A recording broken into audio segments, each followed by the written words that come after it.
Hi everyone, it's Tamara here with a card making tutorial using this gorgeous image Tinkerbell from Elvi Studio. I'll be doing some Copic colouring of Tinkerbell, and then I'll be doing some card making with some stenciling and die cutting. So let's get started.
I'll be using this stitch rectangle die to cut out my panel, so I just wanted to make sure that this piece of white cardstock was big enough to accommodate that.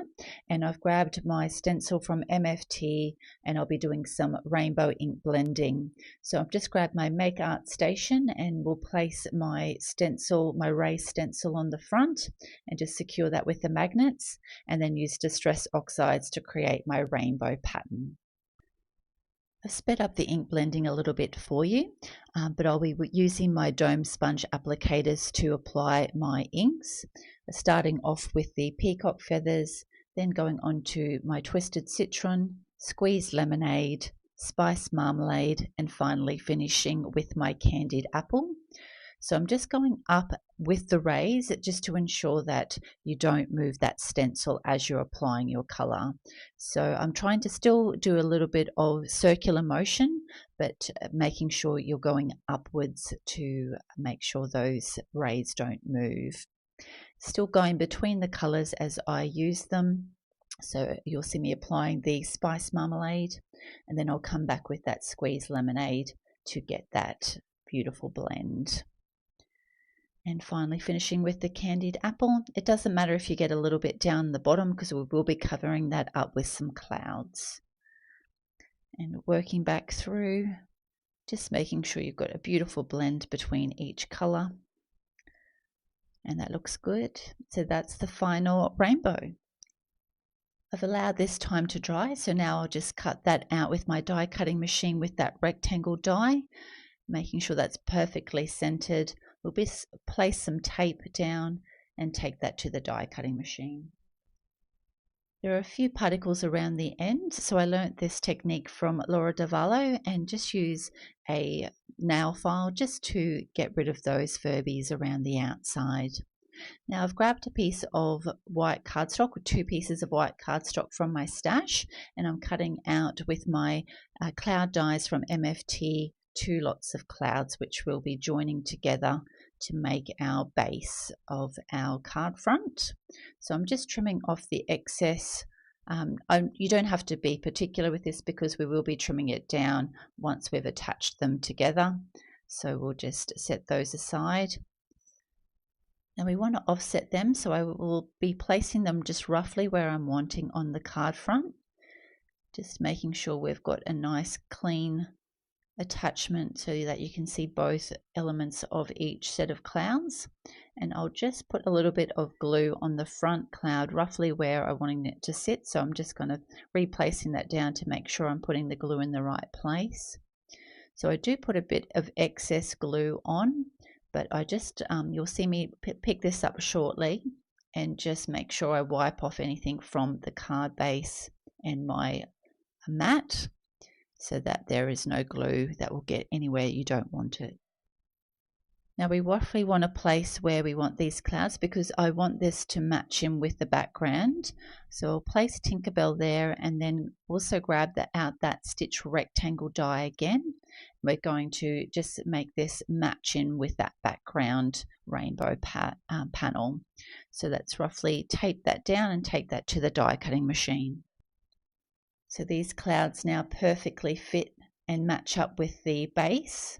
So we'll get them attached with some glue, and that will line up perfectly with our pre-cut rectangle base. So just get a good amount of glue on that. You could also use foam tape if you wanted, but I'll be actually popping up Tinkerbell. So I want this cloud to be flat against the card, as I want Tinkerbell to be the main focus of the card. So now that that's perfectly matched, just line that up and make sure that is in line and give that a good press down. I'll be doing some white heat embossing for the sentiment, so I've just grabbed a piece of scrap black cardstock and the Wow stamp set from MFT, and I'm going to be using the sentiment Ooh Ah You Sparkle. So we'll just line that up. I had actually cut that for another card project, so I'm just having to line this up the way that it was originally before I gave it a trim. So I'll just grab my anti-static powder tool and just get a bit of powder on there just to make sure none of that embossing powder gets anywhere I don't want it to be. I'll be using my Versamark Watermark stamp pad for this. I find it gives a really good impression.